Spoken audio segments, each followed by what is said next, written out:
All right, hello everyone. I can't even sit around and not do this video. I told you guys last night I wasn't gonna do a video today, but I cannot help myself. So I get up this morning and I'm scrolling through my comments, which is something I normally do every morning anyway. Check my analytics, check my comments, and I'm responding back and forth to people, or at least as many as I can. So I come across this one comment, and I'm gonna pull that one. I'm gonna keep that one up, but I'm gonna read you because I wouldn't even say this person is a troll, because a lot of folks, use troll as a negative connotation.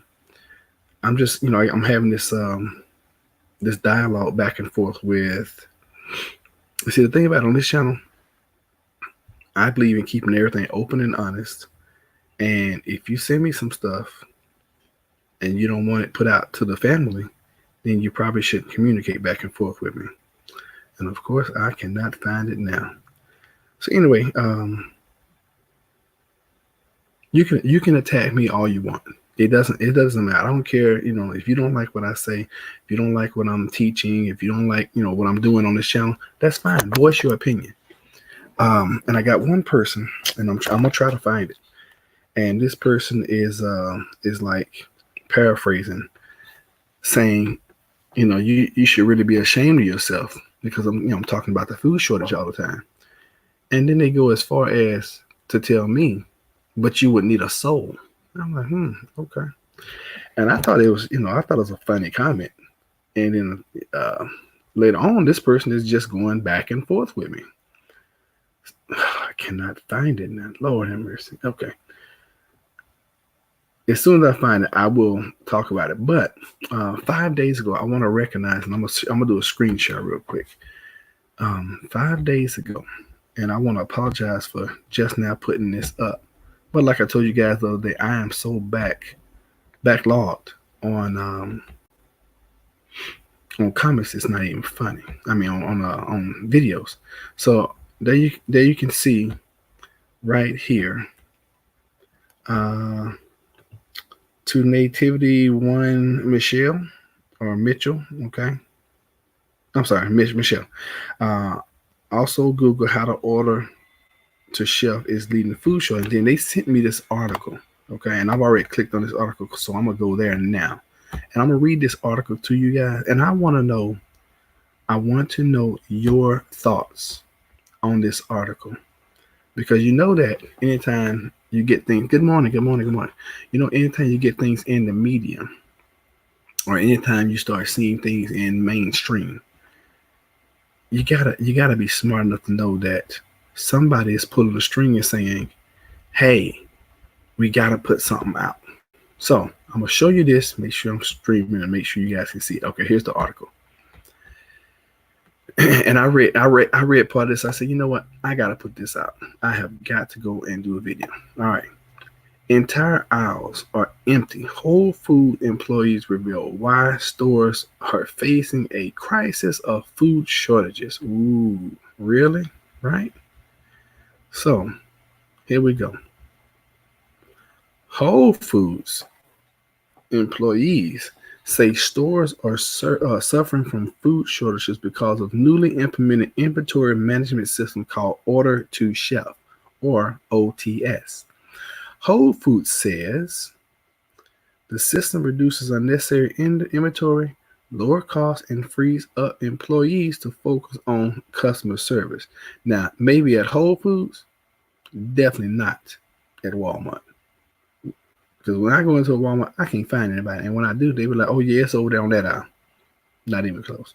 Employees acknowledge that less food is spoiling in storage rooms, but they describe OTS as a militaristic system that crushes moral and lead to many items being out of stock. Last week, we ran out of onions and potatoes twice. An employee in a Brooklyn Whole Foods store said, entire aisles are empty at times. It has been weeks. It has for weeks had empty shelves, and I shop there twice a week. One customer told Business Insider. They they prepared food section. The prepared food section is not refreshed, and food looks stale. Okay, so let's just pause there. Let's say that this is true. Okay, let's just say that this is true, and let's say that there's no food shortage. Okay, let's just say that. And if that is the case, all right, if that is the case, and they're going to this OTS system, that means that now, not only do you have to go in and do your own shopping, or you can order online. Just found out you can order online and they'll pick your shop for you. But then you gotta check your own self out, and there's a possibility that food's not going to be on the shelf. So there's still a food shortage. Do y'all understand that? Even if there is no food shortage, and we've gone through this OTS system, and they're not wasting as much food, they're not wanting as much food, they're not needing as much food, but we're still seeing shelves bare at Walmart and Whole Foods. If that is the case, and if that starts to work, and it starts showing more profit, then every store is going to go to that type of system. And if that is the case, we create our own food shortage. So I'm like, okay, folks, it is time to wake up. And it's time to start stockpiling food. And you would think, or I would think, that when I put out a video like this, it would go viral, right? No. I get the normal 800, 900 views over 6 weeks, which means that's more food for us. Okay. So just because I hadn't put out a video about the food shortage in the last, week and a half, doesn't mean that the food crisis is over. All right. I predicted that leading up to Thanksgiving, and I want to preface this by saying, I truly hope I am absolutely wrong. And all the folks that are trolling my channel, telling me that I don't have a soul, I'm heartless, and I'm lying and all this kind of stuff, I hope you're right. Listen to me. I hope sincerely that I am wrong about this food shortage. But I wouldn't be talking about this if I was able to grow a lot of food this past spring and summer. If I went out there and I had corn like I did last year, where I had an abundance of corn, and I had an abundance of tomatoes to the point where they were just on the vine, just rotting, then I wouldn't be talking about the food shortage. I would be telling people that other folks that are talking about a food shortage are crazy. But I'm telling you guys from personal experience that I could not grow corn. I could not grow tomatoes. And those are two of the easiest things for me to have grown in the past.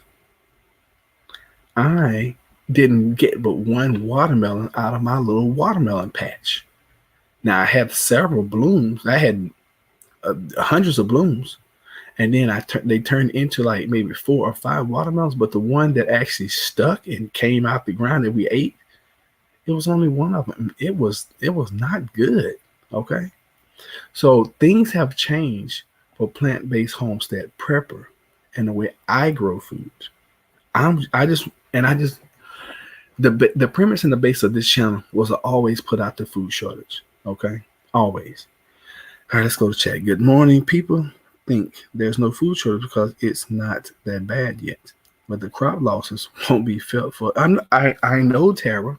I know, and that's why it's so important for us to keep putting the information out, because it is going to get bad. And I predicted that leading up to Thanksgiving.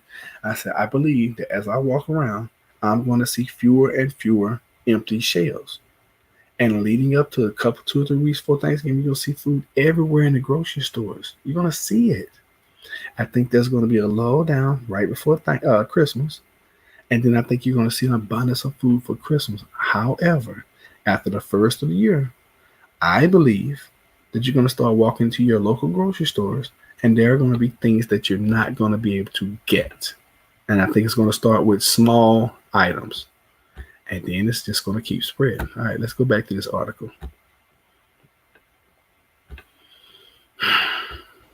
It just fires me out. And I'm gonna try to find this person's comments before we get off. All right, many customers are blaming Amazon. Of course, blame Amazon, which bought Whole Foods in August for $13.7 billion. Analysts have speculated that the shortages could be due to the spike in shopper traffic in the wake of the acquisition. Really? But Whole Foods employees say the problem began before the acquisition. They blame the shortage on a buying system called Order to Shelf that Whole Foods implemented across its stores nearly last year. Now, I'm gonna tell you this: I personally shop at Whole Foods all the time for our food. I don't think of one time that I've gone to Whole Foods and I have missed anything. I'm just saying. Now, that's just me personally. As a matter of fact, I did a video about 2 weeks ago where I walked around Whole Foods. And I even made that statement. I was like, I don't think there's ever been a time that I've been in Whole Foods where I've seen empty shelves. And I mean that. Now, I've seen Whole Foods praise because that's where we personally shop for our stuff. Now, when I'm going to get prep items, I go to Walmart. I get stuff at Kroger. I get stuff at Dollar Tree. But the food that we're eating right now, yes, that's Whole Foods. All right, just so you guys know about our personal lives. Business Insider spoke with 7 Whole Foods employees, from cashiers to department managers, who asked to remain anonymous for fear of retribution. I guess so. They just took your doggone benefits away from you. Order to Shelf, or OTS, is a tightly controlled system designed to streamline and track product purchases, displays, storage, and sales. Can I highlight this? Oh, yeah. There you go. Sales. Under OTS, employees largely bypass stock rooms and carry products directly from the delivery truck to the store shelves. It is meant to help Whole Foods cut costs, better manage inventory, reduce waste, and clear out storage. I just had another thought. Okay, let's go back to the video. Just had another thought. If this is the case where companies are going to this OTS system, doesn't that tell you that maybe they know and they see something that the public doesn't see right now? Think about it. If before everything was in abundance and everything was cheap and they could have an overabundance of potatoes, overabundance of everything, corn, whatever, and if it was cheaper just to house that stuff and to stock that stuff, don't you think they would still be doing that? So the companies now are seeing that there is a food shortage coming. So now they're going to this OTS system, which is creating a food shortage. Because trust me, if it was cheaper to get shipments in, keep mess in the back, and then just pull it out as needed, they would still be doing that. How many people agree with that? All right, my apartment is on a 2-bedroom. Do you think it's okay to rent a storage until unit for me to stockpile, and what containers? All right, so this is what I teach. I'm gonna try to get your name right. Transcene. Okay, we're just gonna call you TS. TS, this is my idea and thoughts on people who live in apartments. And I believe in common sense, okay? Very common sense. If I lived in a 2-bedroom apartment right now, I would stock food from the floor to the ceiling in my apartment. I would stockpile it. Now, what's rodent proof? Oh God, that's so tough. If you're gonna do long-term storage, let's see what Tara says first. I know Tara lives in an apartment. I have a 2-bedroom apartment too. I've been stockpiling under the bed, under the couch, numerous shelves, etc. But I've been thinking about renting a unit myself. Make sure it's climate control. The only thing I have about that renting a store, and I'm not going to tell you yay or nay because you have to make your own decision. I'm going to give you some pros and I'm going to give you some cons. Utilize the space that you have now. Space savers for your closets. Put food there. But I teach water. Because if you're in an apartment and you're not storing water, if the water ever gets shut off, you're screwed. Okay, you can have all the food you want. You can have 6 months of food stored up. But if you don't have any water stored, in 4 days you're dying. You're dead. Okay, that's it. You're not even gonna get to the 6 months of food. Let's see here. One of the units specifically because apartments are prone to fires and I agree with that, Tara. I told and you know I'm most time we think along the same lines. I agree with that. But that's also why I teach the um, $5 series every week, where I go and I show you how you can shop on $5 a week, because everybody's situation is different. TS or Truncine. Everybody's situation is different. I don't know what your financial situation is. And I cannot say go out and get you a storage unit and start stockpiling food there, because if anything happens, it depends on how close it is to you. That's number one. Depends on if you're going to be able to get to your supplies. Are you planning on staying with your supplies once you leave your apartment? Are you going to have it like a bug out location where you're going to have blankets and heaters, and you'll be able to live in your storage unit, for a time to pass the time by and get, so you can get to your bug out location. It's so many factors that go along with that. But I'm gonna answer your question. How do you make it rat and mouse proof? Store it in food saving bags and in Mylar. And if you put it in buckets, that's cool. But you got to get like galvanized trash cans. That's the only thing I can think of that's going to make it where mice and rats are not going to be able to shoot through it easily. Okay. All right. So let me see here. Yeah. Okay. And I agree with Tara. Apartments. This is what we're trying to do before something happens. We live outskirts of the city. Okay. We still live in the city.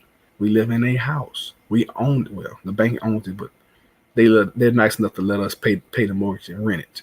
But we are looking to purchase another property, and we're kind of at a crossroads in our lives where we can either buy another house in the city, rent this house, live in that one for 2 years, buy another house, and keep amassing properties that way. That was our original plan. Or we can buy more rural, rent this house, and then try to amass wealth that way. Because I try to teach, you have to plan for what could happen and have to plan for what could not happen. Because for all I know, because I don't have a crystal ball, for all I know, this food shortage thing may turn around and start going more in our favor, and everything is abundant again. And if that happens, then what? Hey, we eat our food and we're able to go and get some more, and you just keep 6 months of food, whatever. But if it keeps going the way it's going and food is harder and harder to come by, because see, you got to look at this. The climate is changing. All right. That's number one. The climate is changing. It's becoming harder to grow. And I'm not talking about the big farmers. I'm talking about it's harder for Roderick to grow. It was very hard for me to grow. And I still got tomatoes out there in containers that are about that size. And now it's cold. Or we've had a freeze already. And they're dead. There's nothing I'm going to be able to do with those. All my and I knew my pineapple plants were going to die. But all my pineapple plants are dead, that I left outside. But start learning how to grow some food indoors now.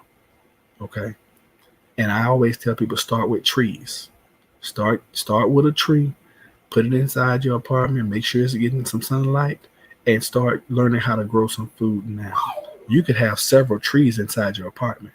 All right, that could provide food for you in the very near future.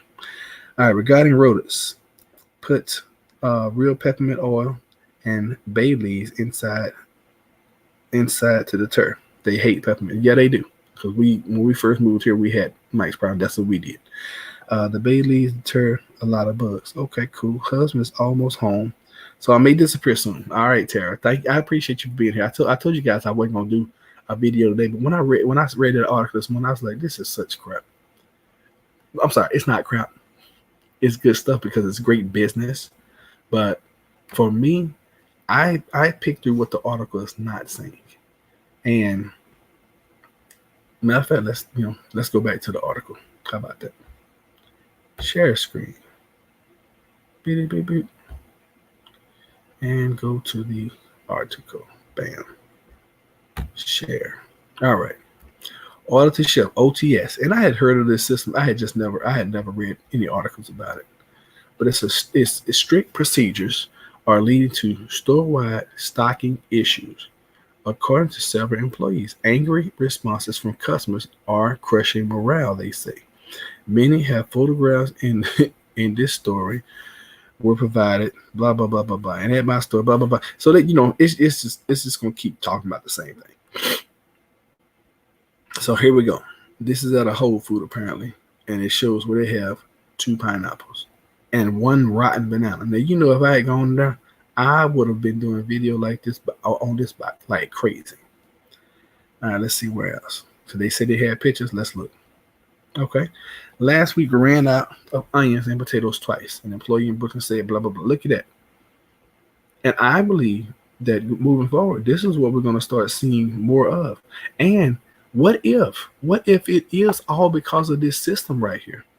How demoralizing is it going to be for the average American to walk into a store and see shelves like this all the time?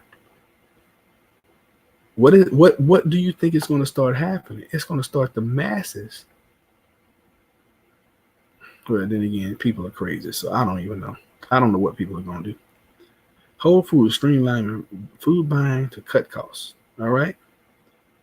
But if I walk in the store like this, I'm whipping out my camera. You know that for a fact. All right. Here's another one. Okay. Now I went into a store last week, and this is what the deli department looked like to me. It wasn't quite this bad, but it was bad. And for those that watch that video, I'm telling the truth. Okay. There you go. I mean, so this is either way. If it is a legitimate food shortage, or if this is this OTS, I believe that this system is just going to perpetuate and make things even worse. In my opinion, in my humble opinion, and I could be wrong. I could be wrong. I don't know everything. I never professed to knowing everything. I don't want to know everything. All right. How did I do that? Let's talk live from my children. Did I go into the one I was supposed to do last night?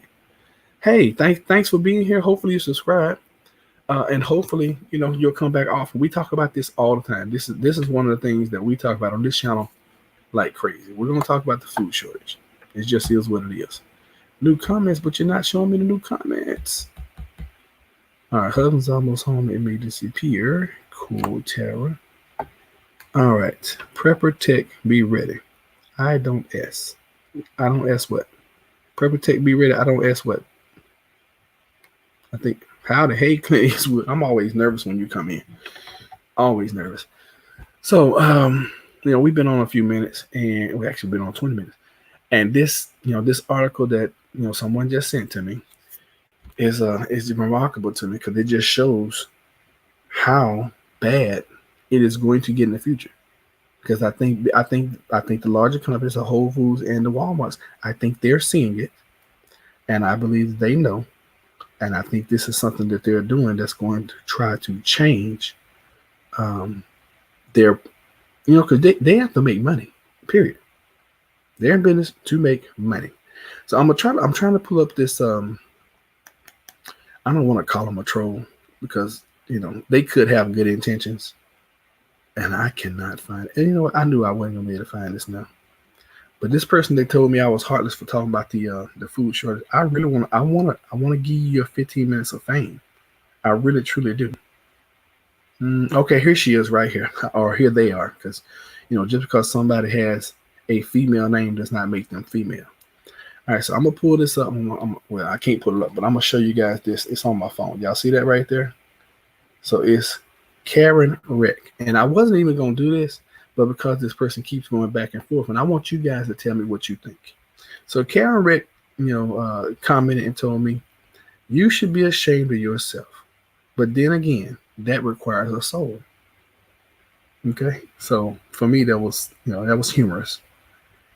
And I always enjoy when I get messages like this because one, it keeps me on my toes, and it really makes me start thinking about the other side of things. Because I'm hoping and I'm praying and I'm wishing that we are not about to go into a food crisis. Because I know for a fact that if we do, sorry for the phone. Sorry, the phone released my message before I meant to send. Okay, that's cool. Just type it again. Let me know. So I say that all the time. I sincerely hope I am wrong about this food shortage, and I hope that due to what the nature of the food shortage could be, I hope we don't go any further into a food crisis and then into civil unrest and all that kind of stuff. So I responded to Karen. I was like, Karen Rick, that's amusing. Please tell why. Okay. And it's so hard for me to pull these messages up on my phone now, apparently. All right. I wish it would give me all of them at the same time because I want to read all the responses to you guys, but apparently that's just not going to happen. Because they responded even the more. Because this person is serious about their point. But anyway, where the conversation went, it was like, you don't have a soul. I was like, okay, please explain why. And they said some other foolishness that they was talking about the OTS system. And I was like, well, I sincerely hope you're right. And then I asked them, I was like, are you a family member? Meaning, are you a subscriber? And they were like, I'm not a family member to your channel or to Walmart, which is fine because we all have our preferences. So what do you think? What say you? Do you believe we're in a food shortage? And if so, what are you doing to prepare? Also, do you believe that this food shortage could turn into a food crisis? And if it does, what are you doing to prepare? And if we do move from food shortage to food crisis and we move into a grand solar minimum, what are you doing to prepare? Because we teach prepping here. We teach a prepared lifestyle here. And our channel caters to people who are just now getting into preparedness. That's why I do the $5 a week series. Now, do I think $5 a week is going to get you what you need? No. Do I think you're going to be better than 90% of the rest of the country? Yes. I think if you just spend an extra $5 a week on preps, I think you're going to be far, far better than the masses. Now, there are so many other things that go along with that. Stockpiling food is just not going to be enough. All right. You're going to have to make sure you figure out water. And I keep saying this, I feel like a broken record. Water. And even though I'm looking at like 48 gallons of water right now, I don't feel comfortable with our water stores. And that's just what we have on the inside. Because you gotta think about this too. If we go into a serious crisis and something else happens, like grid goes down, how are you gonna keep your family warm? It's cold right now. How do you keep your 25% of food is wasted after purchase? I can see that. Prepper Tech, be ready. I can definitely see that. Especially for people who are not preppers. I remember before we started, really living this lifestyle, food would go to waste like crazy. And now we eat mainly plant-based. So our stuff is OTS. When we need something, we go to the store, we get it. And within a day or two, we're eating it, and it's consumed. But if it stays in our refrigerator 4 or 5 days, I'm having to throw it into the composting bin. So I can see that. I can see that, Prepper Tech. But yeah, before we started living a more prepared lifestyle, and remember, guys, the word prepper just means being prepared. And you're a prepper now, whether you know it or not. You prep for your bills every month. You go out here and make an income, or you got some kind of check coming in every single month because you know that guy comes through every month and he puts that envelope in your mailbox and it has that window on it and it has your address on it. And on the inside, they call it a bill. And if you don't prep every month for the next month of bills, you're going to be sitting in the dark or you'll be sitting hungry or you'll be sitting without water and no sanitation. So we're all preppers. We've just taken it to another level. So anyway, I just want to bring that article in. I want to thank you guys for being here. Consider subscribing, consider commenting, liking, sharing. Sharing is caring. And we're gonna get out of here because I gotta get ready to go to church this morning. And I will see you guys on the next video. I said I wasn't gonna do any videos today, but I couldn't help myself. I just couldn't help myself. And who knows, we may go shopping today and I may whip out the video camera today and post something. Because I just feel compelled to tell the masses about this food show. And I even know that we have preppers now that are talking against the food shortage. And I'm like, are you serious? Wow. We're preppers. How can you be a prepper and then you speak against the food shortage? I'm not getting it, and the only thing I can think of is maybe they have some kind of deal with some grocers or whatever where they're getting a kickback. I don't really understand it though. I mean, because the handwriting is right there on the wall, or there are plenty of articles that you can go research. And Ice Age Farm is a great channel to go check out because he is covered. He is on it. And not only are we going through a food shortage, we're about to go through a sugar shortage, which it doesn't bother me anyway because, we sweeten a lot of stuff with natural flavors anyway, like honey. And then we, what was the other thing he reported on? Okay, that was the beets. So that was the sugar. Just folks, I hope I'm wrong. I truly hope I'm wrong. And I hope that everything just turns around. And after Thanksgiving, everybody's fat, dumb, and happy. And I hope leading up to Christmas, we have plenty of food. And I hope leading into 2020, I hope I'm totally wrong. I'm still going to garden. I'm still going to try to grow some things this year. I'm doing some different things in my garden myself to help me and help my family. And I just, I recommend you do the same. Okay. All right. Thank you guys for being here. Absolutely love you. Appreciate you. And we'll see you on the next one. Take care.